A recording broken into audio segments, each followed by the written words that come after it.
Alright guys, so it's 2:12 in the morning, actually now 2:18 in the morning when I'm recording this. I apologize for not getting any videos out. Earlier in the day, I was out, a couple of friends, doing teenager things. Well, it's not really teenager things, I'm 18. But anyway, with that being said, the Giants made a couple of moves in free agency. Thought I would do a quick video just going over it and giving my thoughts. So, the New York Giants made 4 moves on Monday during the tampering period. Now, I don't think, at least according to the rules, it's going to become official until 4 p.m. on Wednesday. But with that being said, these are still signings. It's not like, oh, well, a lot of things have to happen until Wednesday. No, all it is they have to pass a physical, comes, official on Wednesday at 4 p.m., and it is what it is. But with that being said, let's go right into the move. So I'm going to try to go in chronological order here, which happens to be probably the least exciting. So the New York Giants re-signed C.J. Board. C.J. Board was with the organization the last 2 years, especially under Joe Judge, as a special teams guy, as a 4th, 5th, 6th receiver. Last year he caught 4 passes for 51 yards. That was, one of them was that one pass downfield in the Falcons game, probably the only downfield pass in that game, which a lot of people haven't remember. He started one game last year, played 6 games. He fractured his forearm in Week 6 versus the Rams and was out for the rest of the season. But he does come back. I'm not necessarily sure on the financials of it, but it's probably going to be something team-friendly, veteran minimum deal. So is it a bad move? Is it a good move? I don't think it's going to impact the New York Giants too much. He could see the field. He may not see the field. It's going to be interesting. He'll definitely compete with some of the other guys in camp. But we'll see. We'll see. C.J. Board, I don't think it's a bad move. It's a veteran minimum move, so it's not going to be, oh my God, this is bad or this is the greatest move ever. So the next one, we go into unfamiliar territory a little bit in terms of not re-signing our own guys. The next guy that was signed by the New York Giants was Robert Foster. He was a 2018 undrafted free agent out of Alabama. And I said this on Twitter, and it remains true. 3 of the signings, which were the major signings really, that were not our own guys, have connections to this coaching staff. That's one thing we have to note here. One of the guys was with Bobby Johnson in Indianapolis and Dave DeGuelmo in 2018. One of the other guys, offensive lineman, obviously the first one was an offensive lineman. You just have to figure out the context clues. But one of the other guys, the second guy I'm mentioning, was with Dable and Johnson with the Bills. And then this guy, Robert Foster, was with Dable in 2017 when he was Alabama's offensive coordinator.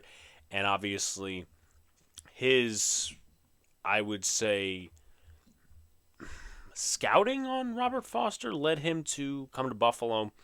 With that being said, he didn't do much of anything. His first year, I would say was, impactful. Obviously, they went 6-10 the first year, so it's not like, oh my God, they're making a playoff run or whatever, and he has to be this, this, and this. No. I do remember that he tore up the Jets in the game that Matt Barkley started. But with that being said, he's, played 13 games his rookie year. Started 3, caught 27 passes for 541 yards and 3 touchdowns. Then stayed with Buffalo one more year, had a total of 18 receptions. He had 18 targets. That's interesting, and only 3 receptions and 64 yards. So I don't know what the fuck went on there. Just going to be real and honest. He played 13 games, though. And then 2020 with Washington, he played in 4 games, started 2, had a total of 2 receptions for 37 yards.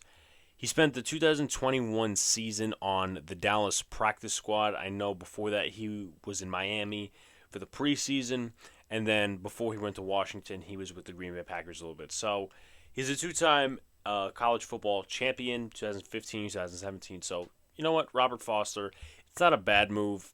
Obviously going to be another team-friendly move, so we'll see what happens. Obviously, I think he's a speedster downfield, can do a couple of different things.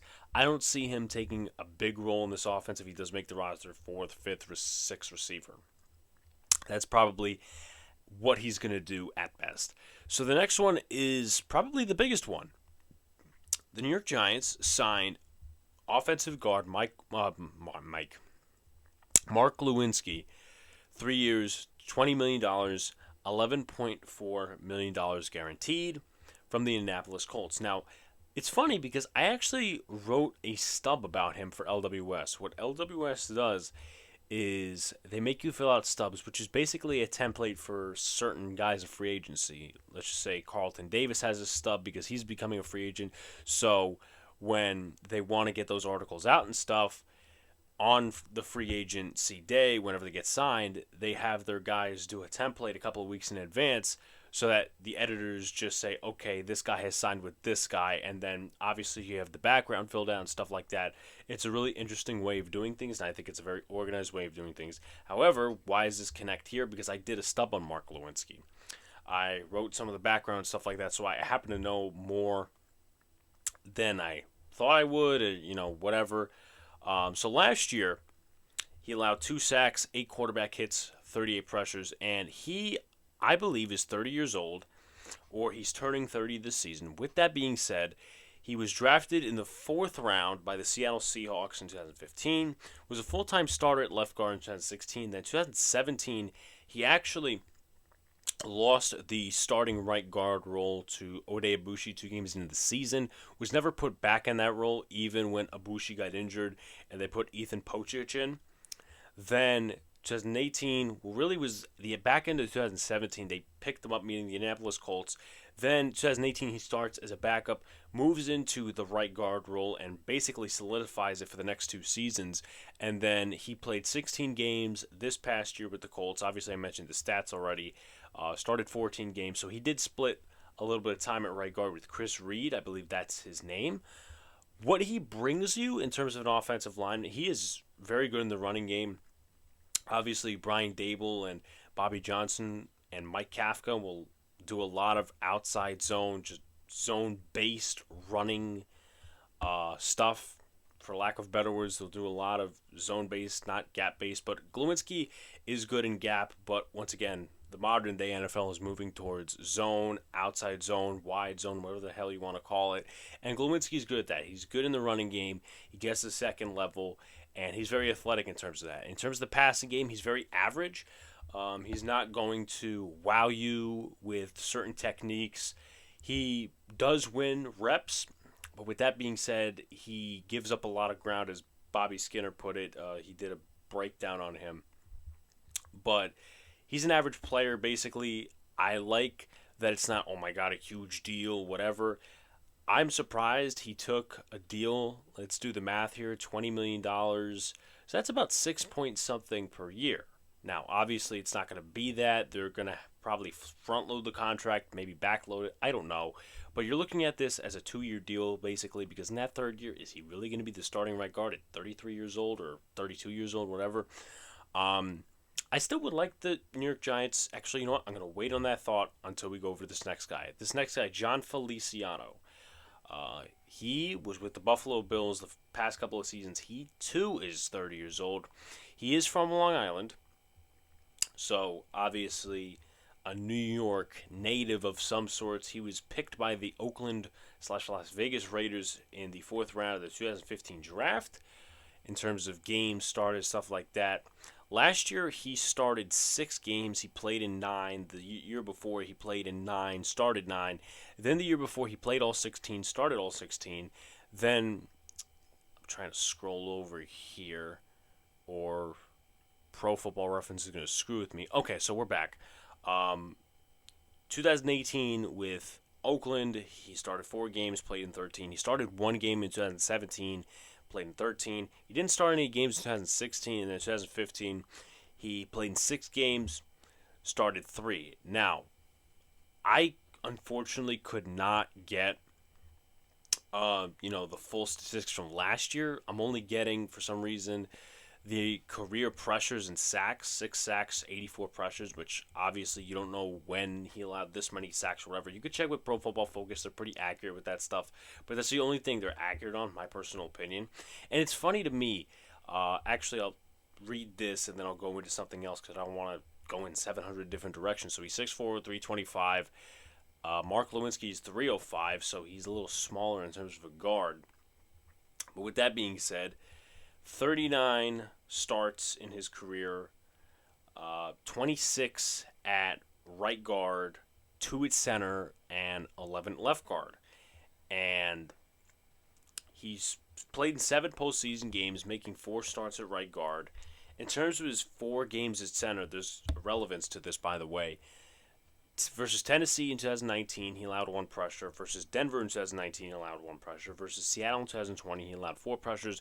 And versus Arizona in 2020, he allowed 1 pressure. So he has not played center since 2020, which is not necessarily the worst thing in the world.